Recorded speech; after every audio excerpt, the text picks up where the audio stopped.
These are several tweets that I've experienced looking at while watching Emilia Pérez as it has come out on Netflix, and it has been gaining a lot of traction since its premiere at the Cannes Film Festival. All right, you know what? Listen, guys, I'm really into Emilia Pérez as a film right now, currently in the Oscar race, and I gotta put in a lot of work and kind of baggage and kind of all these types of feelings and emotions with the movie. Since it's out right now on Netflix, it's been kind of boiling for the past couple months since I saw this movie at the Toronto Film Festival. I already reviewed this a while ago, but I want to put a video out explaining why I actually enjoy this movie more than the other people who are kind of bashing it right now on Twitter. So I'm just gonna lay down some points and kind of feelings and emotions towards this movie, and kind of go into spoiler territory with the movie also as well, because it's already out and I've already seen it. So, get ready. Let's get into the video. So to come out clean as an Emilia Pérez stan, you gotta have to kind of defend yourself a little bit and kind of focus on the key points of why you think this film is going to win Best Picture or even be nominated as a Best Picture contender. But the first point I can probably pinpoint is how experimental and crazy and just batshit insane this film is. In its forefront, it is a musical, wholeheartedly. It is a musical, it is a fantasy, and it's tackling with a lot of themes, and a lot of those themes don't really flesh out completely. But for me personally, I really enjoy the musical aspects of this film, starting with just the performances with Zoe Saldana, Carla Garçon, and Selena Gomez. I think all three of these leads really commit themselves and put them in a spot where they all feel vulnerable.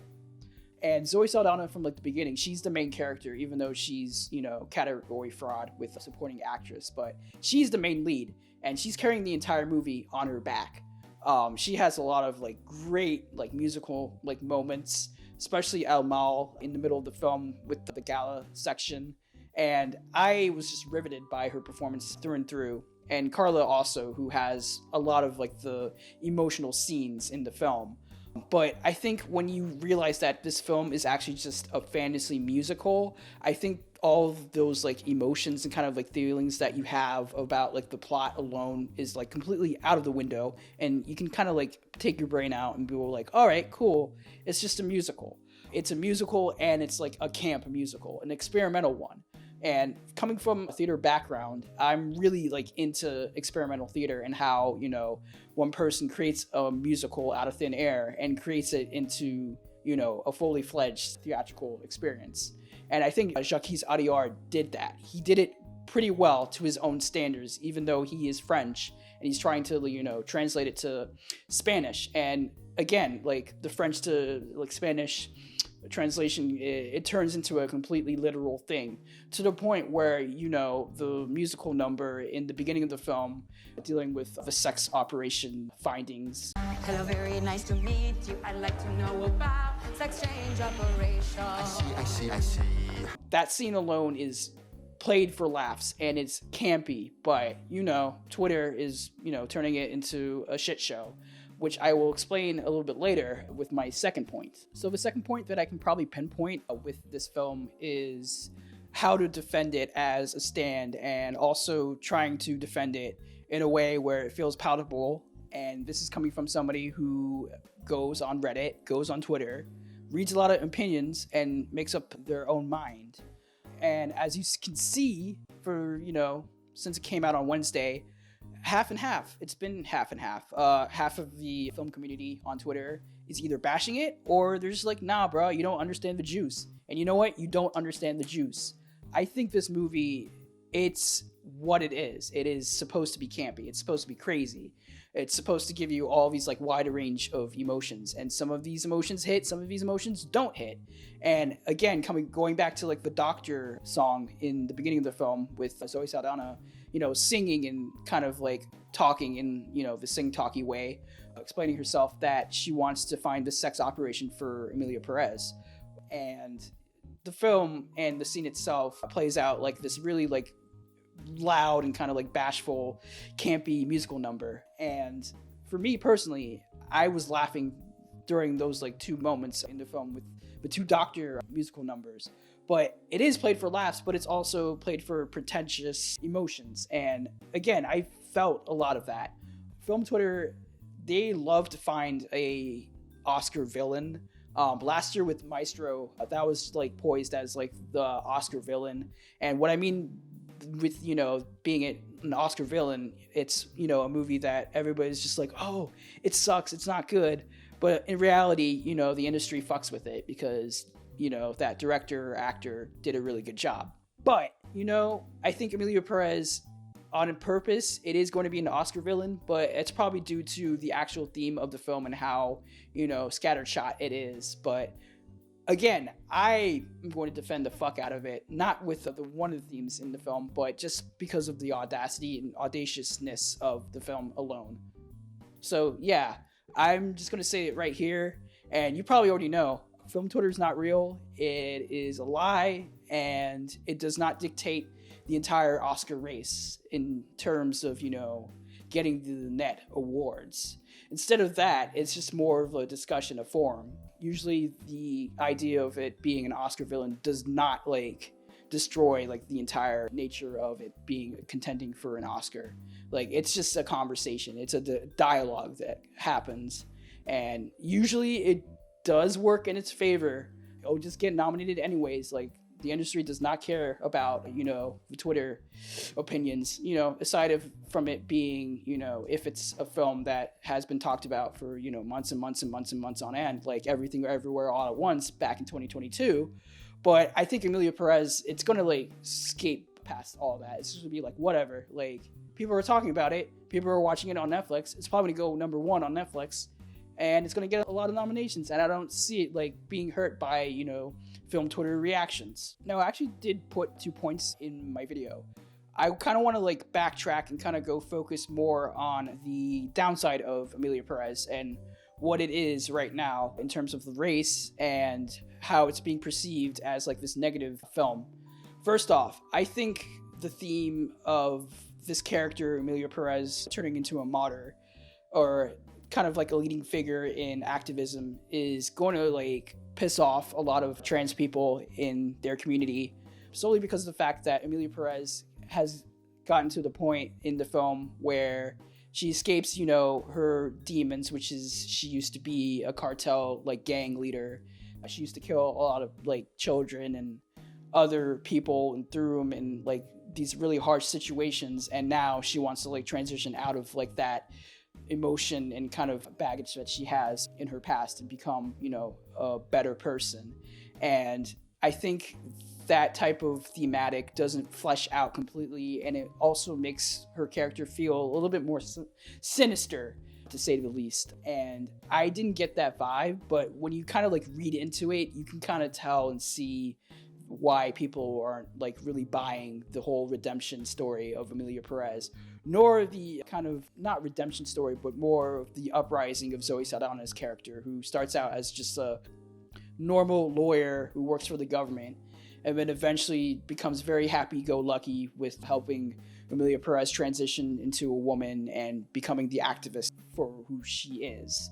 And she's profiting off of Emilia Pérez, profiting off the richness of Emilia Pérez's wealth, and you can kind of see the narrative falling apart when you realize that Zoe Saldana's character is just leeching off of the rich and kind of becoming an opportunist instead of not being humble. She is being humble the entire movie. In fact, she's just humble completely throughout the entire movie. She doesn't back out of any of the violent nature of Emilia Pérez's past. She just goes with it, and that's one, again, thematic that I was kind of contented about while watching the film. I was just why is this character just being happy-go-lucky? Why is she kind of back and forthing the idea of her state in this narrative? But yeah, I think that theme might also, again, piss off just general audiences who see the movie and aren't really deep into the musical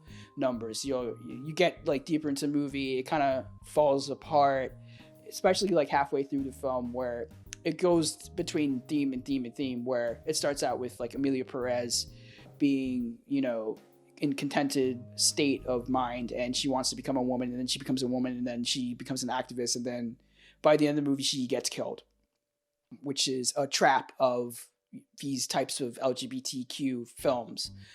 Particularly like in the early 90s, when you saw those types of films, it would usually end in death, murder, and just despair.